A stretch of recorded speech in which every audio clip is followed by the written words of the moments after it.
assessment de ciberseguridad OT con la ISA 62443 del estándar a la red, en este caso presentada por Jorge Luis Quirós, que nos acompaña desde Perú. Es consultor senior ingeniero en sistemas, magíster en finanzas corporativas y máster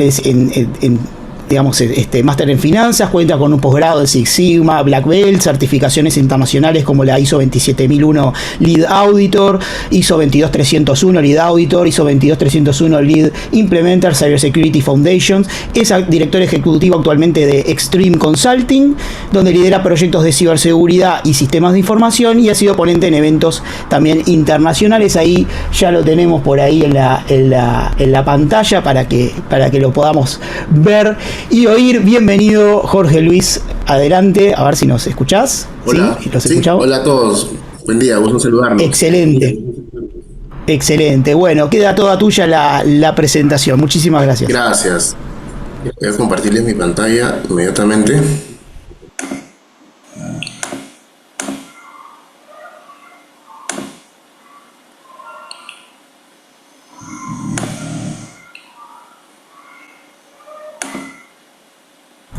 Ahí ya se ve el modo presentación, perfecto.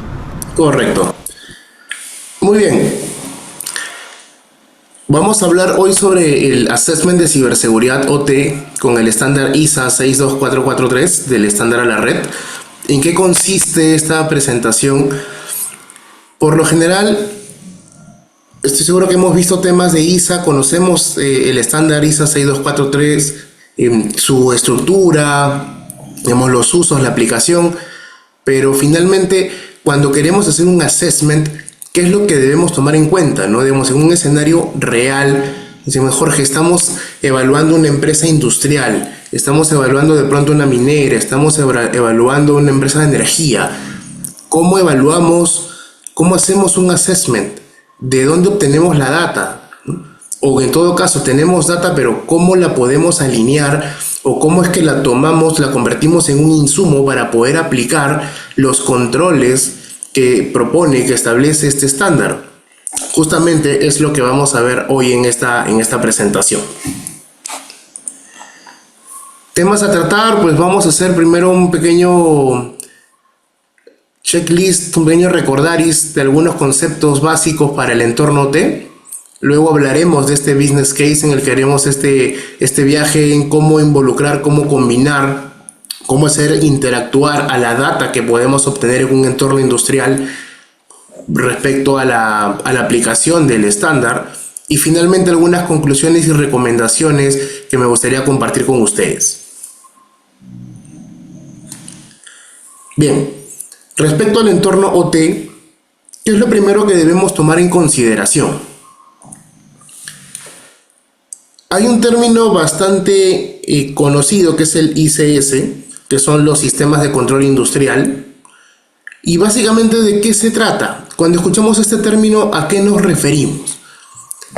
Estamos considerando a todos aquellos equipos informáticos, a todos aquellos dispositivos de control específicos o redes de configuración que están diseñados para gestionar procesos industriales.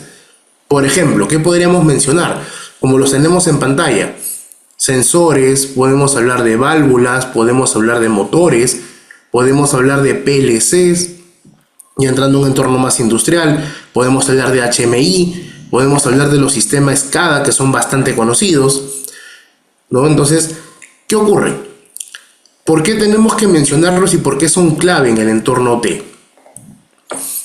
El entorno IT o tecnología de información, con el que estamos familiarizados, nos permite controlar o nos permite poder gestionar la seguridad de información dentro de todo el acápite atribuido o acotado al mundo de tecnologías de información, donde están los sistemas, conocemos el hardware, software, bueno, todo el detalle que ya conocemos. Pero ¿qué pasa con las empresas que tienen actividades industriales de producción, de hidrocarburos, de energía, de saneamiento, de agua potable, de empresas, por ejemplo, como clínicas o instituciones como clínicas, hospitales?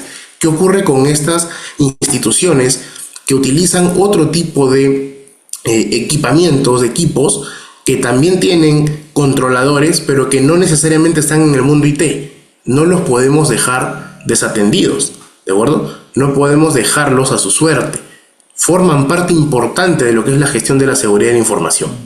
Entonces, tecnología clave como sistemas SCADA, como sistemas de control distribuidos o los PLC, son parte clave de todo este entorno industrial, todo este entorno que lo vamos a englobar en este concepto de sistemas de control industrial.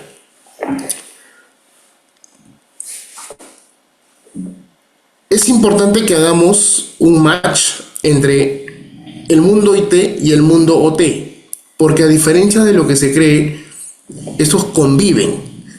Tiempo atrás era, vamos a decir, normal establecer cierta diferencia o cierta separación entre ambos entornos. El mundo IT y el mundo OT como que no debían conversar, pero eso ha ido cambiando en el tiempo y hoy tienen puntos comunes de comunicación, ¿de acuerdo? Tienen puntos en los cuales ellos intercambian comunicación, intercambian información para poder establecer ciertos tipos de control, que ya los vamos a ir viendo poco a poco.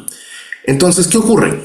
Como tenemos esta interacción entre ambos mundos, entre ambos entornos, estamos expuestos a una vulnerabilidad.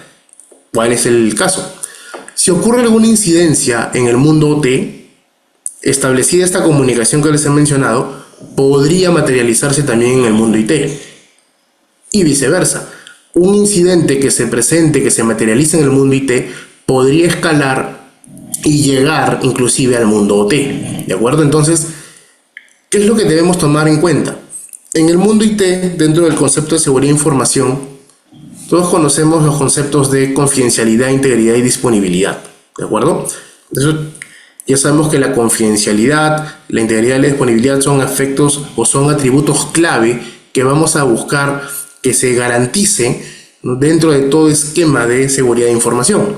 Sin embargo, en el mundo OT agregamos un componente adicional. Primero, la confidencialidad y la integridad se mantienen. La disponibilidad se mantiene. Pero fíjense que el orden se está invirtiendo. Si bien en el mundo IT a la confidencialidad se le está dando mayor importancia, ¿de acuerdo? Va de menos a más. En el mundo OT estamos hablando de la disponibilidad. Y además le hemos agregado un componente extra que es la seguridad o el safety, por sus términos en inglés, para poder hacer la diferenciación. Les comento. ¿Por qué en el mundo OT estamos dándole mayor peso o mayor fuerza al concepto de disponibilidad? Y esto responde a lo siguiente. Pongámonos en un escenario que tenemos una empresa petrolera, ¿de acuerdo? Tiene un ciclo productivo, tiene toda la distribución, todo el esquema de la planta industrial propiamente dicho, y está compuesta por una serie de elementos, ¿no? Entre válvulas, sensores, motores y demás. ¿Qué ocurre si se materializa un incidente justamente en toda la planta de producción de esta empresa petrolera? Se paraliza el ciclo productivo. ¿Ustedes se imaginan cuán grande puede ser el impacto, no solamente económico, sino reputacional, operacional, legal y etcétera? La disponibilidad es un componente sumamente importante cuando estamos hablando del entorno OT, ¿de acuerdo? El negocio en esos términos no puede parar. Bueno, así de sencillo, no puede paralizarse.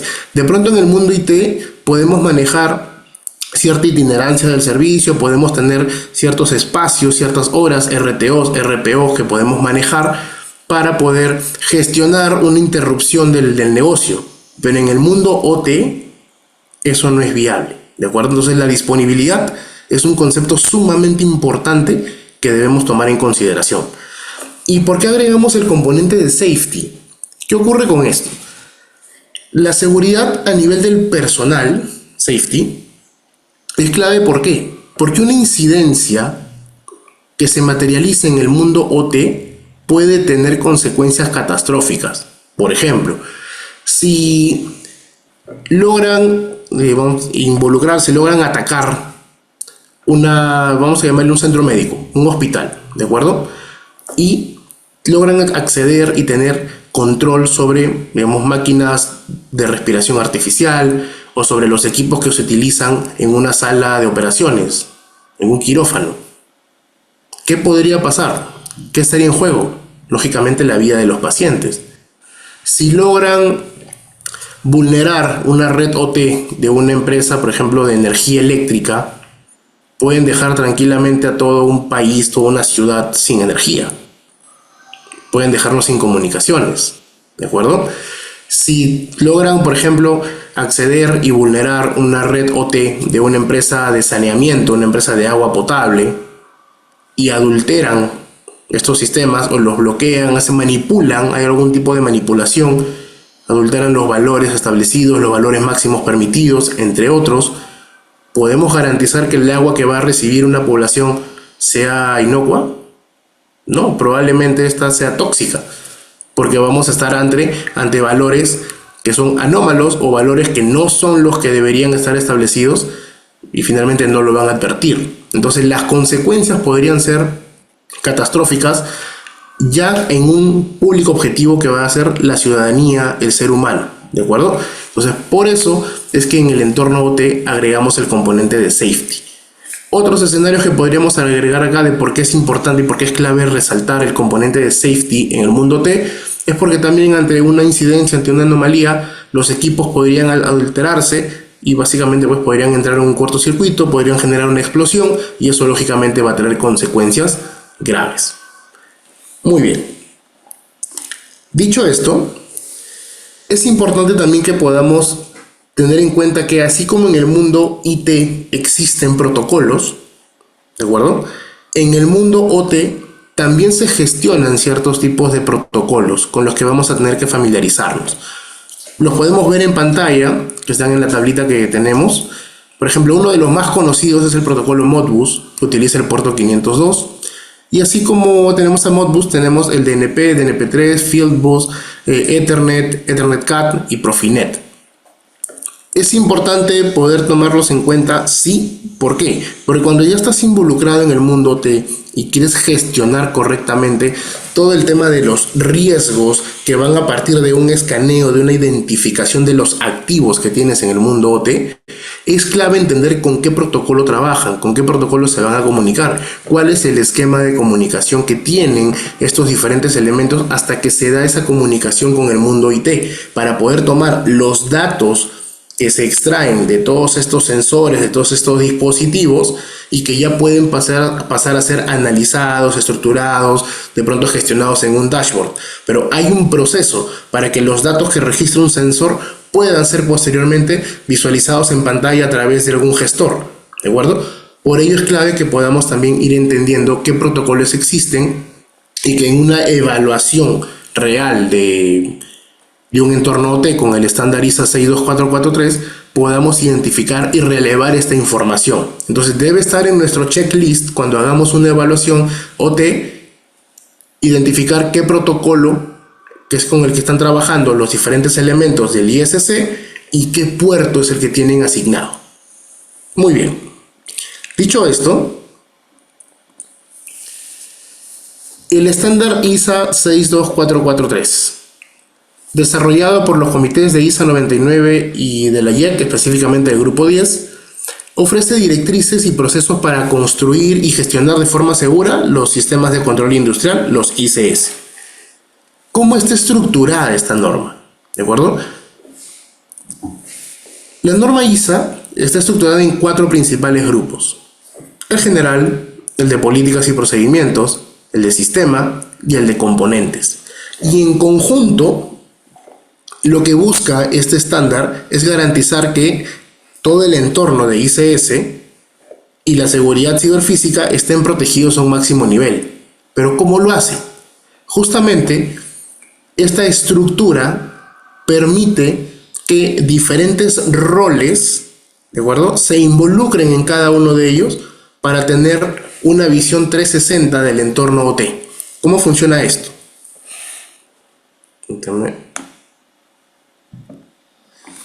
El esquema general normalmente está asignado a un rol al que vamos a llamar general o todos, porque tenemos conceptos generales, hablamos de conceptos, de modelos que establece el estándar ISA 62443, un glosario de términos, abreviaciones, métricas, de acuerdo al ciclo de vida, casos de uso. Entonces nos va dando una introducción a los conceptos generales para entender el estándar y comprender de una mejor forma el entorno OT a través de los sistemas de control industrial. Podemos tener un segundo rol en el que ya involucramos a los propietarios de los activos. Y esto está atribuido al componente o al grupo de políticas y procedimientos. ¿De acuerdo? ¿Por qué? Porque ya estamos hablando justamente de controles más específicos en los que, por ejemplo, podemos mencionar a la gestión de parches, ¿no? O a la guía para poder implementar un sistema de gestión de seguridad que tienen que ser conocidos específicamente por los propietarios de los activos. ¿De acuerdo? Y cuáles son los requerimientos también para las soluciones de proveedores. Luego, en el componente de sistema tenemos a un rol interesante que son los integradores de sistemas, que este concepto es un poco amplio, ahora lo vamos a ver. ¿Qué pasa? Cuando hablamos de sistema podemos hablar, por ejemplo, o hacer referencia a las tecnologías de seguridad que se puedan gestionar para justamente el entorno industrial. IACS, digamos, acá agregamos la letra A, que es la automatización. También podemos hablar de la evaluación de riesgos y el diseño de sistemas de gestión de seguridad en un entorno T para los ICS. Y además podemos mencionar al estándar ISA 62443-3-3, que es con el que vamos a trabajar el día de hoy, en el cual se establecen todos los requerimientos de seguridad y los niveles de seguridad. En otras palabras, es donde encontramos los controles, las referencias, las buenas prácticas que sugiere este estándar para que podamos garantizar el cumplimiento del mismo. Entonces, Jorge, queremos hacer una evaluación, queremos hacer un assessment. ¿Qué debo tomar en consideración? Hagamos un checklist con lo que establece justamente el estándar 62443-3-3, ¿de acuerdo? Este va a ser nuestro caballito de batalla cuando queremos hacer una evaluación de ciberseguridad industrial. Y además tenemos un cuarto componente que está orientado específicamente a los vendors, a los fabricantes, porque establecen criterios como, por ejemplo, los requerimientos para el desarrollo de productos o también los requerimientos para las técnicas de seguridad, específicamente para los componentes del entorno de control industrial. Entonces, como podrán darse cuenta, este estándar es bastante amplio, considera muchos frentes para poder abordar y tener u ofrecer en todo caso un 360 de seguridad industrial en los entornos OT. Muy bien, entonces, ya que hemos hecho un pequeño refresh de conceptos generales, vamos a entrar en materia del business case que hemos elaborado para el día de hoy. Vamos a aplicar toda esta trazabilidad de la obtención de datos hasta cómo la podemos involucrar con la aplicación de la norma del estándar 3.3, y para ello estamos formulando el siguiente escenario, ¿no? Una planta de tratamiento de agua potable de una empresa de saneamiento. Dentro de los procesos que pueda tener una empresa de saneamiento, tenemos el tratamiento del agua potable, también podemos tener el tratamiento de las aguas residuales o aguas hervidas, captaciones, distribución, comercialización, entre otros procesos core. En este caso nos estamos enfocando en todo lo que todo lo que está referido al tratamiento del agua potable como tal. ¿Cuál es la descripción para poder ponernos en contexto? Se va a desarrollar un escenario que está inspirado en la operación típica, la operación diaria de una planta de tratamiento de agua potable, o por sus siglas PETAP, de una empresa de saneamiento. En este escenario, la empresa de saneamiento es responsable de ¿qué? Captar, tratar y distribuir agua potable a una ciudad de aproximadamente de 500.000 habitantes, y para ello debe cumplir con las normas nacionales, las normas locales de calidad del agua, asegurando además la continuidad del servicio. ¿Por qué es clave detallar estos componentes? Y voy a salir un poquito de la materia del estándar de ciberseguridad. Si bien esta norma, la ISA 62443, tiene aplicaciones en diferentes sectores industriales, ¿de acuerdo? Cada uno de ellos tiene sus particularidades. Entonces, Estamos acotando el escenario a la planta de tratamiento de agua potable. ¿Qué estamos haciendo acá? Estamos definiendo un alcance, y esta es una actividad clave, es una actividad importantísima. Jorge, ¿por qué tenemos que establecer el alcance? ¿Por qué no hacemos una evaluación general? Les comento. ¿Qué ocurre? Si yo quiero evaluar el entorno OT, quiero hacer un assessment de cumplimiento para finalmente identificar mi gap, la brecha, en qué nivel estoy hoy versus al que debería, o al nivel esperado al que quiero llegar, todo ello va a depender, uno, de cuán grande sea la operación de la empresa. Puede ser que tengas una sola planta y de pronto vas a empezar a hacer un assessment segmentado por procesos, pero también puede darse el caso en el que tengamos diferentes plantas. Entonces, ¿cuál va a ser la estrategia? ¿Vamos a involucrar o vamos a evaluar a todas las plantas? De pronto las plantas tienen un comportamiento más o menos similar y podemos tomar una muestra o podemos tomar a las más representativas. Todo ello va a depender justamente de cómo acotemos el alcance. Entonces es importantísimo que definamos el alcance para saber cuán grande va a ser el despliegue en la evaluación que vamos a hacer. Ahora, también es importantísimo que podamos definir y tener claro cuáles son los componentes que conforman la infraestructura OT.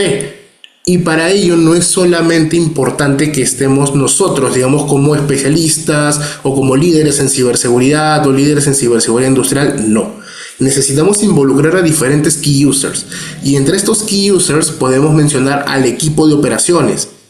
Clave poder trabajar con la gente de planta, con el personal de planta, con los operarios, porque todos ellos conocen no solamente la operación, valga la redundancia, del día a día, sino que además conocen dónde están los dolores de cabeza, dónde están los posibles problemas, y además de que tienen un conocimiento, tienen un know-how de toda la distribución. Entonces, nosotros nos vamos a ayudar de diferentes elementos para poder hacer este trabajo. Entre ellos, por ejemplo, los mapas de red, ¿no? Cómo está distribuida la planta, un mapa de distribución de planta. Pero el equipo, los usuarios, especialistas en el tema, también nos van a ayudar con esta identificación. Entonces yo tengo un insumo adicional, tengo un input adicional para poder hacer match de lo que relevo en mis reuniones, la información documentada y lo que me pide el estándar, ¿de acuerdo? O lo que puedo obtener de los sistemas de información que vamos a ver en un momento. Entonces es clave tener todos estos elementos, ¿de acuerdo? Por ello iniciamos haciendo una descripción del escenario. Muy bien, para efectos del ejercicio, la infraestructura OT está compuesta por sensores en los que, por ejemplo, vamos a tener aquellos que miden el caudal, que miden la presión, que miden la turbidez, el pH y el cloro residual en cada una de las etapas de tratamiento, válvulas automáticas y bombas que son controladas por PLC para regular el flujo y la presión de agua, sistemas SCADA y HMIs que permiten a los operadores supervisar la planta en tiempo real, y una red de comunicación industrial que conecta los dispositivos del campo con los sistemas de supervisión siguiendo la estructura del modelo Purdue. El modelo Purdue es el que establece los niveles de operación desde un nivel 0 hasta un nivel 4 en el cual encontramos los elementos desde sensores, PLCs, SCADA y cómo es que ellos se comunican con el entorno IT. Ya lo vamos a ver próximamente en uno de los siguientes slides. Muy bien. Dicho esto, les mencionaba el alcance, que era importantísimo, pero para ello también tenemos que entender cómo funciona el negocio. Entonces, para efectos del ejercicio estamos en la planta de tratamiento de agua potable. Tenemos que entender cómo funciona el proceso asociado a la planta de tratamiento de agua potable. Entonces, estamos formulando un proceso más o menos estándar de tratamiento de agua potable que inicia con la captación del agua, el pretratamiento, la coagulación y floculación, la sedimentación, la filtración, desinfección y almacenamiento y distribución. A manera complementaria vamos a dar los siguientes datos. En el caso de la captación, el agua se extrae de una fuente, ¿no? De un afluente, de una cuenca, que puede ser de un río, de un pozo, de un lago o de otra fuente. En este caso estamos trabajando con sensores de caudal y de turbidez en la entrada que miden la calidad inicial del agua que estamos captando. En una etapa de pretratamiento estamos hablando de rejas y desarenadores que eliminan sólidos grandes, y esto se da, digamos, en las diferentes canaletas que existen por la que viaja el agua desde que es captada. Seguramente ustedes lo han visto en algún lugar. existen estas rejillas que van reteniendo sólidos, van reteniendo botellas, estos plásticos, ¿no? Digamos que son más o menos grandes y van pasando por esas etapas de filtros. ¿Qué elementos de ISC podemos encontrar en el pretratamiento? Bombas controladas por PLC que regulan el flujo hacia la planta. En el proceso o en la etapa de coagulación y floculación, estamos hablando en la que se dosifican coagulantes para agrupar partículas finas. Este es un proceso químico que lleva el tratamiento de agua potable. Pero en este caso, a nivel de ISC, ¿qué elementos encontramos? Por ejemplo, sensores de pH, sensores de turbidez que monitorean la eficacia del proceso. Luego, en una siguiente etapa de sedimentación, ya hablamos de flóculos que sedimentan en tanques. Esto es cuando los sedimentos se comienzan a acumular en el fondo del agua, ¿de acuerdo? A nivel de tratamiento de agua potable. Pero en términos de ICS, ¿qué elementos encontramos? Válvulas automáticas que purgan los lodos. Fíjense que en cada etapa tenemos diferentes elementos de ICS. Luego pasamos a la etapa de filtración, en la que el agua ya pasa por diferentes filtros desarenadores o carbón activado para poder retener otro tipo de elementos. Y a nivel de ICS, ¿qué tenemos? Sensores de presión que detectan obstrucciones, diferentes funcionamientos, pero tenemos elementos ISC en cada uno de ellos. En la etapa de desinfección se añade cloro o cloraminas y también tenemos elementos ICS que monitorean el proceso, que en este caso son sensores de cloro residual que verifican básicamente la concentración. Y finalmente el almacenamiento y distribución, en la cual ya el agua tratada viaja a los reservorios para que luego sea distribuida por la red de distribución, valga la redundancia, y llegue a los diferentes hogares, empresas, entidades. Y en este caso, el elemento ICS que tenemos atribuido es el sistema SCADA, que se va a encargar del control de bombas de impulsión y de las válvulas de sectorización. ¿Listo? Muy bien. ¿Por qué es importante tener este entendimiento?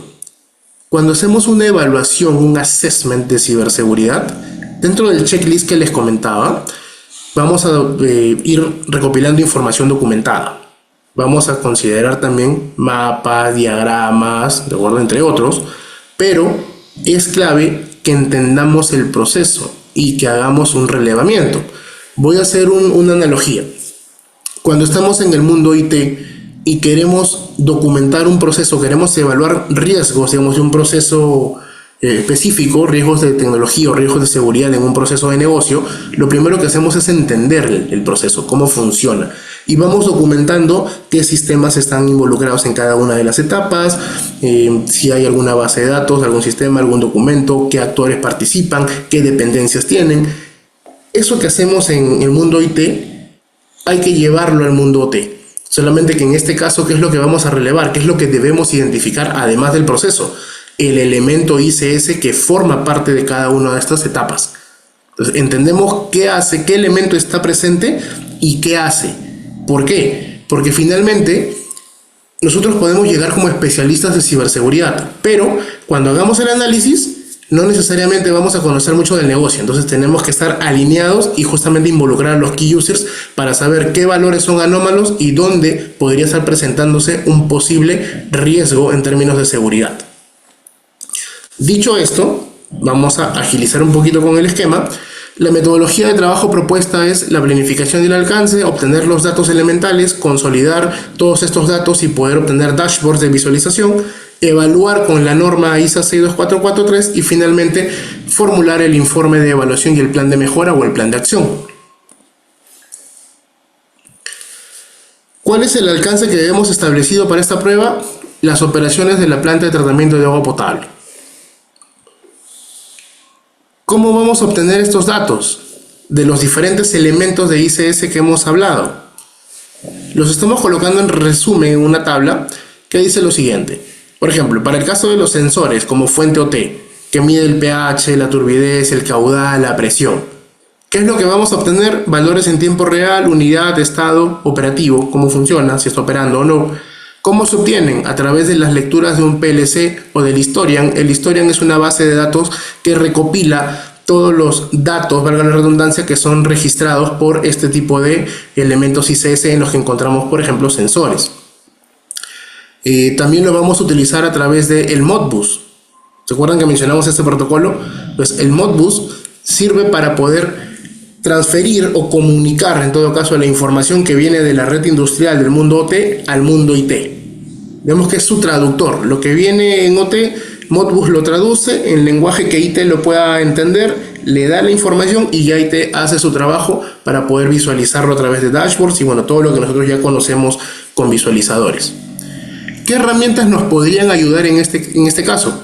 Por mencionar algunas, Nozomi Guardian, Tenable OT, Clarity OT, entre otros. De hecho, hay diferentes marcas, tanto desde open source como de herramientas que son con licencia. En el caso de válvulas, ¿qué es lo que vamos a obtener? ¿Cuál es el estado de este elemento? ¿Cuál es el comando de origen? ¿Cuál es la posición? Se obtiene a través de un PLC que está vinculado a un actuador, que tiene una lectura directa o desde un SCADA, y herramientas asociadas, por ejemplo, el Force Scout de iInspect, Clarity OT, entre otros. En el caso de bombas y motores, también vamos a validar cuál es el estado operativo, cuál es el consumo eléctrico, las horas de operación. También se obtienen a través de un PLC. Desde los PLCs, por ejemplo, ¿qué es lo que vamos a obtener? El uso de CPU, firmware, lista de dispositivos conectados. Esto es clave para poder hacer también un barrido o un sniffing, una identificación de los activos de OT, de la red OT. Clave el punto del tema de los PLC. ¿Cómo se obtienen? A través de una consulta a través de SNMP o DNP3, protocolos del fabricante que sean específicos. De un SCADA, por ejemplo, ¿qué es lo que vamos a obtener? Datos del operador, alarmas, fallos, cambios de set points, usuarios. ¿Cómo lo obtenemos? A través de logs internos del SCADA, exportándolo a un archivo CSV o de pronto a través de una conexión OPC. Y finalmente un inventario de activos. Este inventario de activos, ¿cómo lo vamos a obtener? Con listas de IP, con modelos, con firmware, ubicación, criticidad. ¿Cómo lo obtenemos? A través de un escaneo pasivo y análisis de tráfico.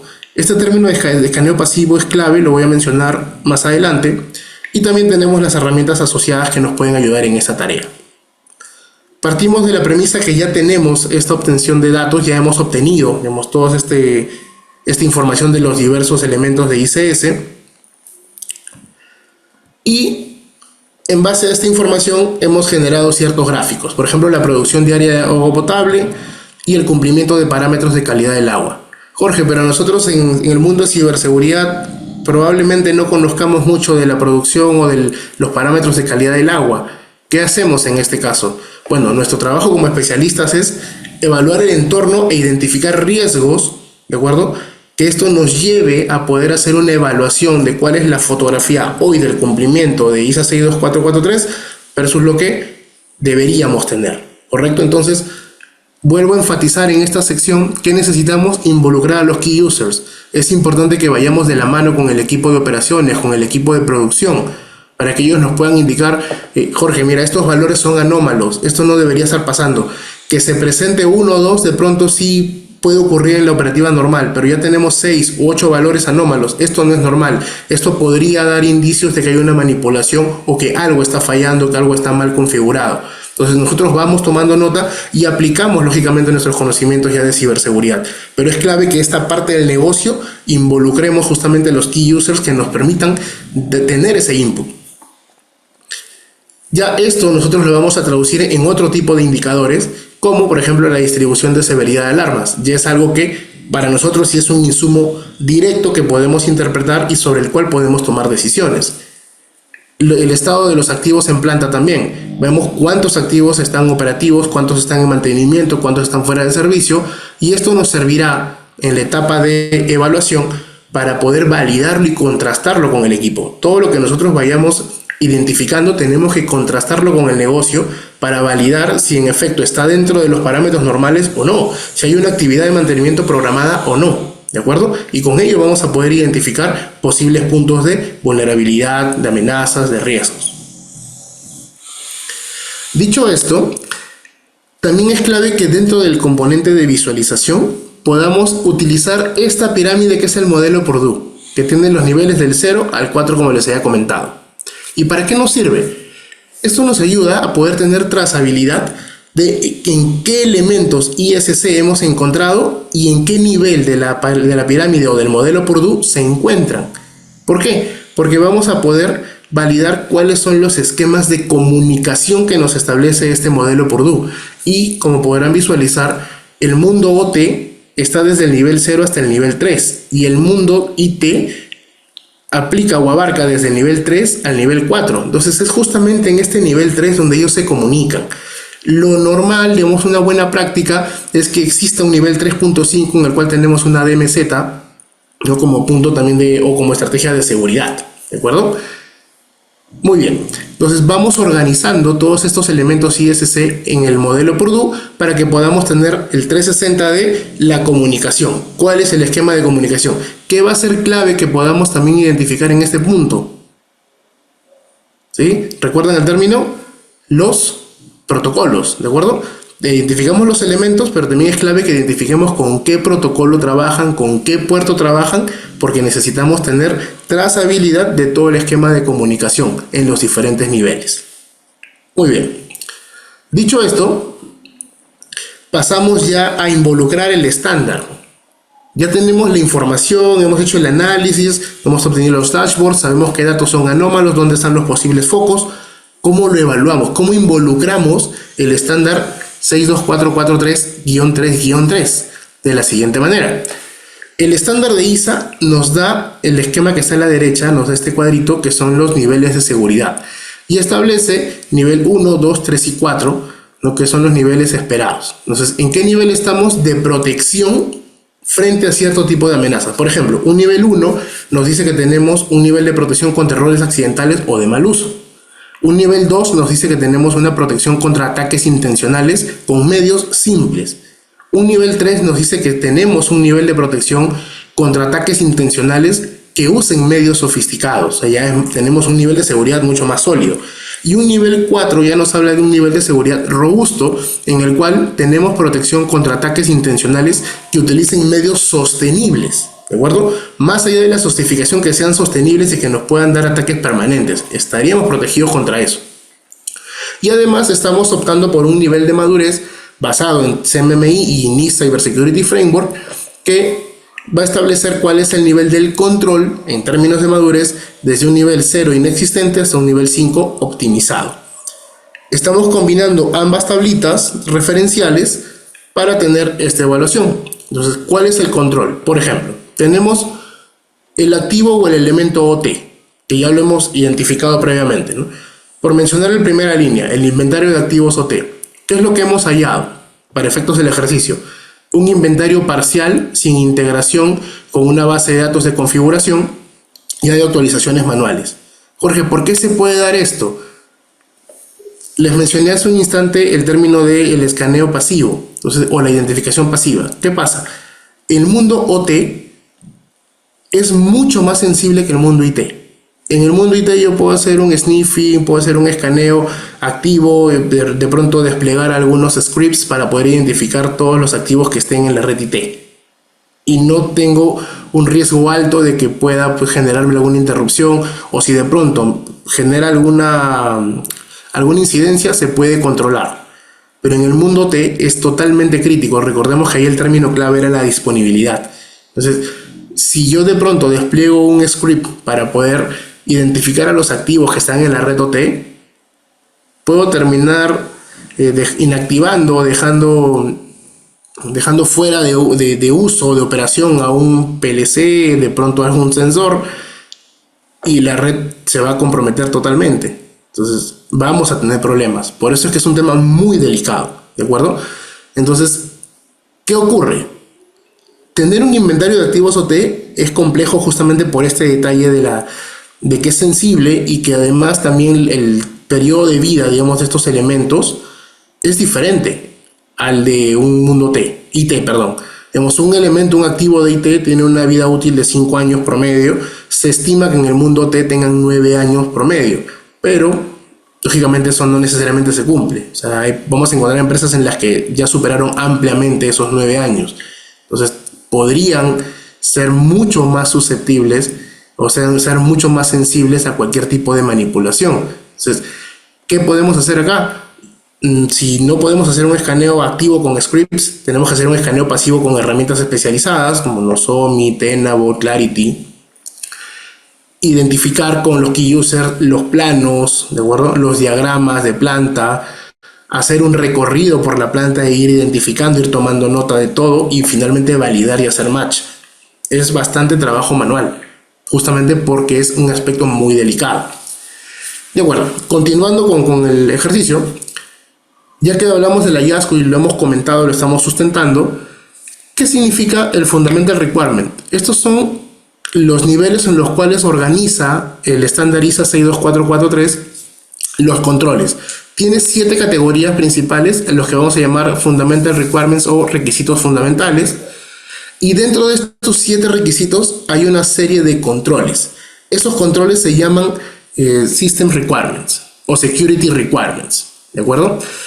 Entonces, ¿qué ocurre? Dentro, por ejemplo, para el activo inventario, tenemos que le aplica el grupo FR7 de disponibilidad de recursos. Específicamente, ¿qué requerimiento de seguridad? El inventario de activos, que es el 7.8. Como ya hemos dicho que es parcial, que no está integrado con la base de datos de configuración, le damos un nivel de madurez 2, repetible. Y un nivel de seguridad actual 2. Es decir, que solamente nos puede proteger contra ataques con medios simples. Nada más. El objetivo, lógicamente, es tener un nivel de seguridad 4.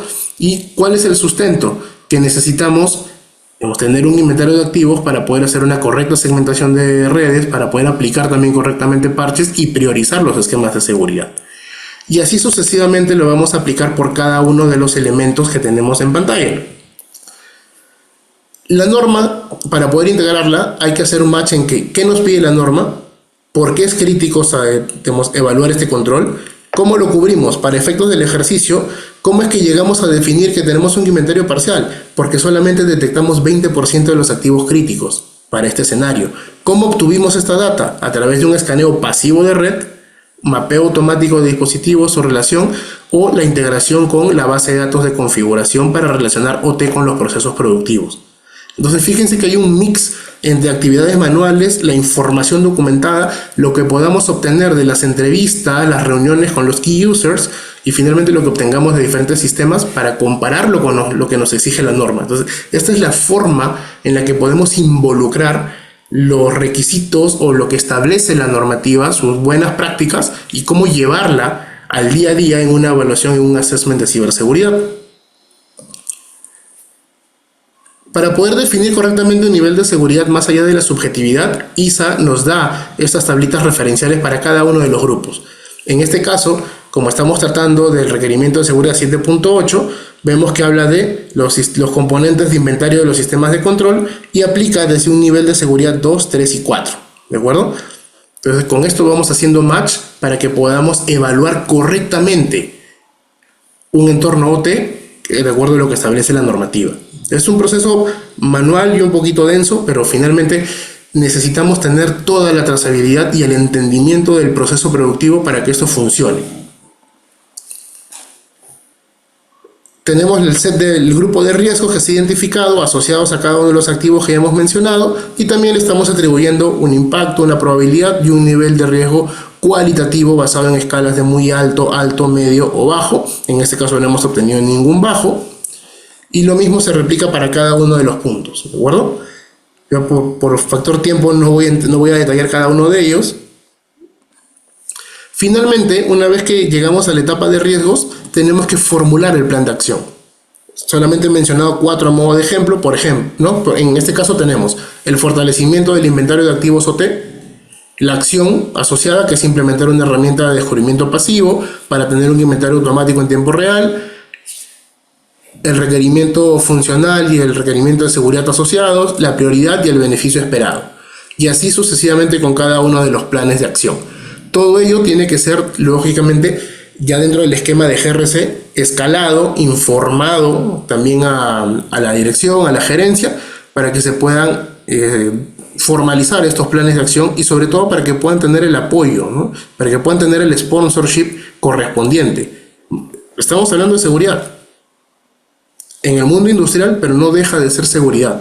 Entonces necesitamos tener el sponsorship de la alta dirección, de la gerencia y el compromiso de cada una de las personas involucradas. Finalmente, a modo de conclusión y recomendaciones, como conclusiones, la visibilidad parcial en el mundo T, sobre todo para identificar activos, se puede traducir en un riesgo elevado, porque no vamos a saber qué tenemos. Y eso es clave, básicamente es operar a ciegas. Los controles, podemos tener controles presentes, pero insuficientes para amenazas avanzadas. En el ejercicio que hemos presentado, un nivel de madurez promedio de 3 y un nivel de seguridad promedio de 2 indican que la planta está preparada solamente para ataques simples, pero es vulnerable a ataques sofisticados. Y sabemos que hoy por hoy los ataques de ciberseguridad, o los ciberataques mejor dicho, son cada vez más sofisticados. Entonces ahí tenemos una alerta, ¿no? Hay un red flag importante.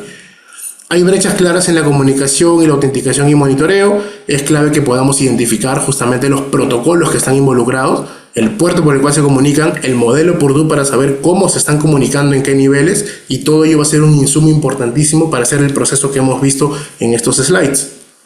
La metodología ISA aporta trazabilidad y priorización, sí, y justamente es clave que podamos mapear al requerimiento fundamental o funcional y al requerimiento de seguridad para que sepamos específicamente qué control debemos evaluar y en qué nivel de cumplimiento estamos de acuerdo a lo que nos solicita la norma. ¿El riesgo en OT puede ser significativo? Por supuesto. Un riesgo en OT no solamente nos va a paralizar la planta, ello va a conllevar a un efecto bola de nieve. Paraliza la planta, paraliza la producción, en consecuencia tenemos lucro cesante, pérdidas económicas, ¿no? Un impacto financiero importante, riesgo reputacional. Si hay algún accidente también, o sea, el riesgo reputacional se va a disparar, riesgos legales, riesgos administrativos, sanciones reguladoras, entre otros. Entonces, mucho ojo con el mundo OT, porque finalmente los riesgos que se puedan materializar acá son totalmente críticos. Ello nos lleva a las recomendaciones de elevar el nivel de seguridad a 3 en zonas críticas para los efectos del ejercicio, y en general es importante que las empresas industriales puedan optar por estar en un nivel 3 o 4 en seguridad, pero es un trabajo progresivo, ¿de acuerdo? Es un trabajo arduo y también tiene un costo, lógicamente. Automatizar la visibilidad y la respuesta, implementar soluciones OT, por mencionar algunas, Nozomi, Clarity o Tenable, para poder inventariar en tiempo real, para poder detectar anomalías, para poder generar correlación de eventos. Eliminar cuentas genéricas y aplicar multifactor de autenticación es importantísimo. Hay muchos controles de IT que se pueden aplicar en OT y deberían aplicarse también, ¿correcto? Entonces, esto también por un tema de costos. O sea, si ya tenemos controles que se pueden aplicar en ambos entornos, hagámoslo, con la separación correspondiente, pero hagámoslo. Si no, vamos a tener reprocesos, doble trabajo y además dobles esfuerzos económicos por tratar de desplegar el mismo control en diferentes entornos. No, pueden convivir. Podemos tener un SOC que monitoree IT y monitoree OT. Sí, podemos tener un correlacionador de eventos, un SIEM que trabaje para IT y para OT. Se puede, es viable. Integrar ciberseguridad OT en un plan maestro de operaciones. La capacitación continua es importantísima. El monitoreo predictivo para la detección temprana. Y finalizo con un concepto adicional. Es clave que todo ello lo llevemos también al esquema de riesgos. Parte importante de un assessment de ciberseguridad OT es la gestión de riesgos. Y ello no debe quedar solamente en papel o en un plan de acción. Lo importante es que esto alimente las matrices de riesgo que tiene la empresa. Y esas matrices de riesgo pasen lógicamente por el flujo de GRC y permitan involucrarla en el negocio. No deben estar aislados. Bueno, gracias por su atención. Excelente, Jorge, muchísimas gracias por la presentación. Ha sido, para quienes estamos trabajando en temas de auditoría también lo que tiene que ver con ciberseguridad, es fundamental porque nos encontramos muchas veces con organizaciones que tienen toda esta parte de OT, industrias, plantas industriales. Justo mencionabas un caso de plantas de agua, que es un tema en Uruguay bastante más visible hoy por hoy, sobre todo por los hechos de los últimos años de sequía y entender un poco el funcionamiento de las plantas, pero el entender, digamos, los riesgos que están ahí presentes y el análisis que mencionaba, que es fundamental, ¿no? El análisis de riesgos y las implicancias de justamente hacer ese tipo de evaluaciones. Justo mencionabas el 3.5, la capa 3.5 ahí entre, digamos, de IT y OT.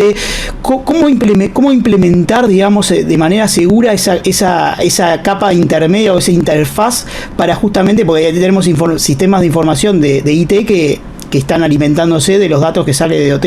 ¿Cómo implementar o qué controles podríamos llegar a implementar ahí como para para mejorar, digamos, la seguridad en esa capa que es tan sensible justamente al ingreso de posibles ataques que puedan venir por ese lado. De hecho, uno de los principales controles que se suele establecer en este nivel 3.5 tiene que ver con la segmentación de red, ¿no? Si bien la comunicación se da a través del Modbus o se extraen de un historian, lo ideal es que podamos tener ambas redes que converjan pero que tengan ambientes separados.